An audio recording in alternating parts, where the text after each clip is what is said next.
Fellas, always good to catch up, man, as we break bread, eat a little together and chill, right?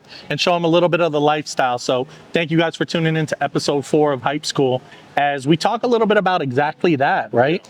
Of shifting from, instead of just being a clothing brand, to being a lifestyle brand, right? Obviously, the name of our company is Residency, as you guys know. Yeah. But it's playing off of that, right? As part of that original vision of what is our lifestyle. So tell them a little bit about our lifestyle. I got to dig into this food. Yeah. We're here in Las Vegas at Earth Cafe. So shout out to Earth Cafe here in Las Vegas. But tell them a little bit about the lifestyle and what we mean by that, Zach. No, I think the first thing is obviously the heartbreak piece, like you said, and then actually showing people, literally showing people different aspects of society and how do you incorporate, your product in that. I mean, honestly, people that do, everybody wears hats, right? Like, so Yeah. people that go to restaurants wear hats, gamers wear hats, athletes wear hats. And so I think people lose sight of when they're trying to sell something, they focus more on that product and trying to just force that product down somebody's throat rather than actually saying, hey, you know what, I'm just going to incorporate my product and lifestyle and just make it normal. Just make it just a part of your everyday life. 100%. And then now you build that ecosystem, and then essentially that's how you build that loyalty and brand, overall brand recognition, where it's like, this is not a conscious decision. I'm going to go eat today. This is the product. I'm just a happy player. And I think, right, to explain, like, what is our lifestyle, right? And what is the lifestyle we're trying to truly portray and what the brand truly lives, right? So it's about cars, it's about family, it's about men, women, children.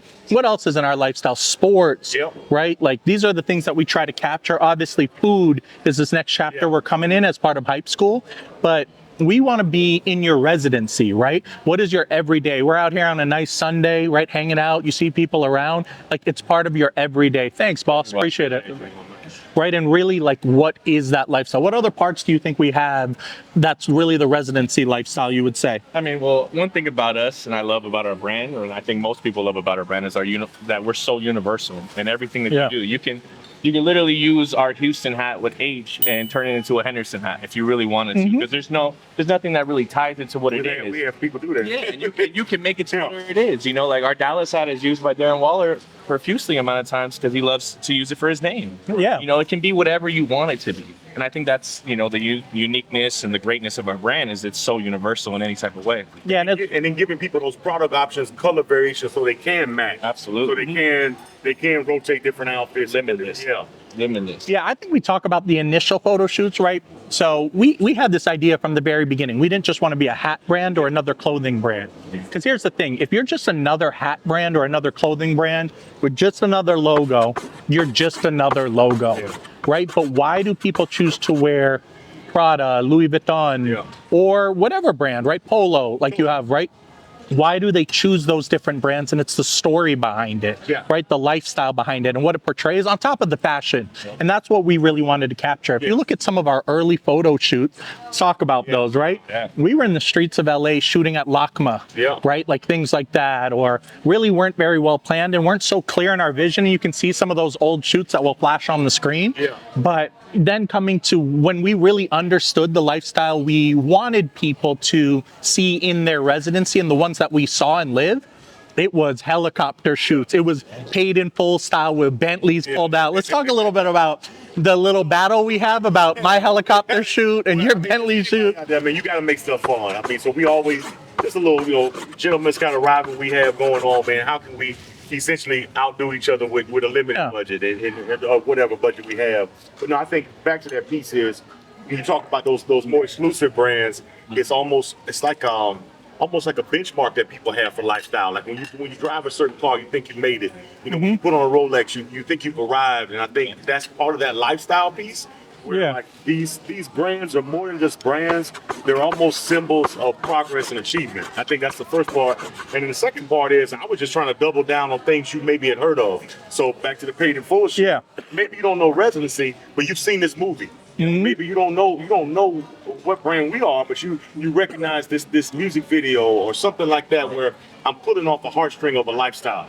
We did the Hard Knock Life kind of ghetto shoot with the kids and brought out the old school Bentley and all that type of stuff. But just like I said, maybe you don't know me, but you know New York, You know Hard Knock Life. You definitely know that bet. Yeah, exactly. You definitely know that bet. And like we tried to have this like friendly gentleman's bet, Yeah. trying to like one up one another, right? Shout out to Christian. She was one of the models that was in the shoot for the helicopter shoot. Shout out to like I specifically I did not show you or tell you what we were doing. You never do. No. You never really like Definitely done nothing I'm not good with surprises. I'm gonna tell you what color Bentley, the license plate. I'm gonna put it on you and remind you every day. But Oh, you reminded me. you reminded keep me. me on the I remember I called you right after. I said, when did we get this budget? I said, I swear I never had this budget. But we talk about the different things, right? For people maybe who do have a limited budget, a lot of the stuff was favors that I called on people, or hey, asking for people's time or resources. And to be honest with you, man, once you build that type of lifestyle, people want to be included in that. Even if like with a paid in full shoot, we both hear a mutual homeboy, Alex, man, he actually let us use his old school BMW. That's Alex People Avalo. see that you're serious, and they see what you're trying to do. They don't mind actually helping you with resources. Of course, you have credit and obviously be appreciative, but it's a lot of people. And once they buy into that lifestyle, man, they will actually help you create it more. Yeah, and I was actually reluctant to talk about this one, right? But the difference between fake it till you make it and actual true what is the lifestyle of the brand, right? We're fortunate enough to live a lot of these things, right? But some of it is gifts, some of it is people buying into the lifestyle, some people living the lifestyle with us for the brand, right? But how do you draw that line? Because you don't want to go in debt early as a company trying to fake it till you make it. Don't bring out these Bentleys, don't book a helicopter, don't hire 300 models, right? Like that will put you out of business very early. Where do you draw that line? Well, I think the first line becomes what we did well was we did make it all about us. So when you don't make it all about, and when I say us three as owners, we made it about actually putting on for other people. So yeah, I'm asking you for your Bentley or your BMW or your helicopter, but I'm incorporating you in this lifestyle with me. You're almost like an active partner in this shoot. It's not me trying to stun on everybody and make it seem like I'm the big man in charge. Like, if you helping me with this, you're my customer, and you're exactly the person I'm trying to. Yeah, and go back to episode 1, right, where we talked about you have to think like a customer. So yes, a customer may see this as the growing successes of you as an individual, but at the same time, like it has to be attainable. Right? Like, is the lifestyle attainable for someone, right? Okay, I may not be able to afford the $70 piece, but hey, I can get this $25 piece. Hey, I may not be able to get this $150, $200 piece, but I can still be a part of the brand and still be welcomed. And I think that's brands can't exclude anymore. It has to be inclusive. I also think, just to touch on that as well, another good thing that we do is that we're 100% genuine. Like these are not things that we would tell somebody else to do and not do it ourselves. For sure. Do you know what I mean? Like this is something that we live and breathe as a lifestyle on our own. So I feel like it just comes so genuine when we're doing this and presenting it to everyone else that it's something that they can genuinely adapt to. It's something that we do. And it wasn't all Bentley, Rolex, Ferrari thrown down your throat. Look at some of the old shoots. It was just people working out. Just walking on the beach. Everyday true lifestyle. The other cool thing we did, we incorporated the content we got from customers in our natural. So at the beginning, obviously, we had to create these shoots. But after a while, once we got a customer base, customers were actually putting on photo shoots for us. Right? I mean, and they see we post in threes, and customers started to figure that out. Right? Like on Instagram, you have to have a theme, right? If you don't have a theme even on Instagram, from your day one, you're just another page that someone comes onto.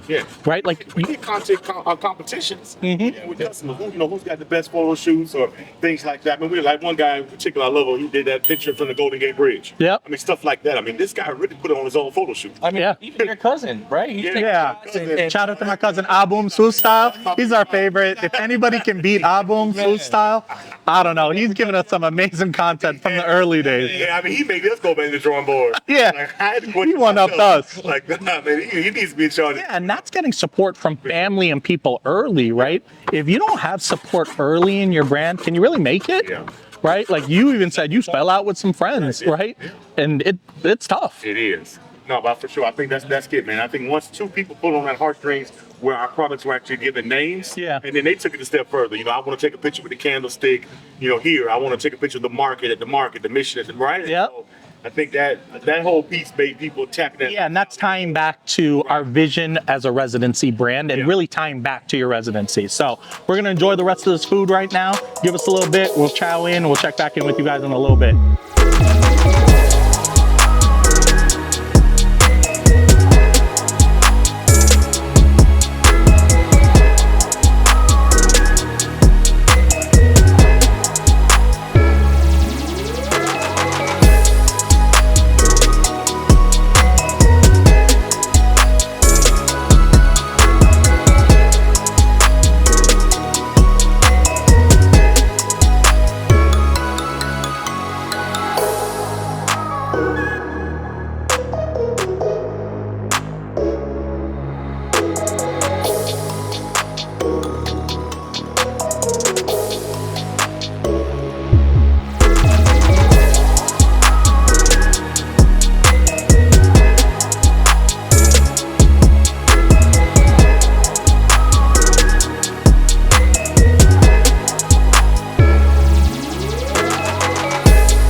See what the guys want. Yeah, yeah. And then I'll stop by in a minute. Andrew's fucking shoving his mouth while fucking first scene. Zach already finished his smoothie. And his second suit. I'm on episode 8. The meal today, obviously, guys. Oh my god. Obviously, as we wrap up the meal today, guys, it's always great getting together and talking with the Hype School. But before we wrap it up and we wrap up our meal, right? Talk a little bit about being synonymous to a city and how important that is, right? So speaking specifically to residency, you know, we looked at different ways to ensure that it was genuine and authentic in how we represented a city. Totally. Right? So some things that we did was partner with local athletes. Right. You guys may have seen the Darren Waller shoot. That, you know, is right here on the screen. But with this shoot, right, we really wanted to tie back also through what made them tie back, Totally. right? So some things, the charity work with the Darren Waller Foundation and what was important to him. But talk a little bit about like how we really tried to be authentic. Honestly, there's only 2 ways you can do it. You either do it with institutions or things in that city, or you do it with people, right? So obviously, you know, we got a great, you know, traction going with sports people, and even if it's not a charity or foundation, like, you know, the Shannon Sharp, you know, interview with Michael Vick. You know, when you think Atlanta, regardless of however you feel about any of these people, Yep. you automatically type. And he's synonymous with Atlanta. You know, we've obviously got some stuff going on next We week. had Jermaine Dupree, right? We had Swiss Beat. Yeah. And automatically, without saying, you think Atlanta, you think New York. Totally. We're doing something with Iverson next month, Iverson Classic. So just like, hey, whether you know us or not, that's not the question. The question is how do we tap into these people in these institutions? So, I mean, even at Earth Cafe, right? You know, you may not have heard of Residency, but you know Earth. You know, obviously their history in LA. You know, they will Entourage, yeah. So that's what's kind of like trying to connect dots, and then now you build that brand trust. It's like, okay, if this brand is good enough to connect with, you know, Vic and Wall and all these people, then as a customer, you know, I can trust them too, right? Because they're kind of in my wheelhouse, and at least I know, hey, I can connect the dot with the person or the place. So that's what we've done. Especially when you see those people on TV every single day. They're part of your family. They're playing for your favorite teams. Yeah. You ride or die. And then I'm just trying to piggyback off the brands that have done a really good job of building that brand loyalty. I mean, you take Chick-fil-A, it's like basically like a cult following. Yep. You know, so kind of what we did in Atlanta with Eric Harris and AJ Terrell, you know, for his foundation, partnering with Chick-fil-A in Glenwood there. And essentially, you know, hey, they did like a power hour where a couple hours we actually gave back this charity. But more importantly, you know, it's just about us being seen at that Chick-fil-A table with that Chick-fil-A customer. And now you're like, okay, I'm already a fan of this brand, but now I'm a bigger fan because of what they're doing with other brands. Yep. So we appreciate you guys tapping in on this episode of Hype School. Tune into the next episode of Hype School where Zach actually will be talking about his time with Chick-fil-A in the Glenwood area, out in Atlanta. So we appreciate you. Andrew, I'm going to eat a little bit of this French toast. Get in on it. I see you lagging, but always a pleasure. Appreciate you guys checking in. See you guys.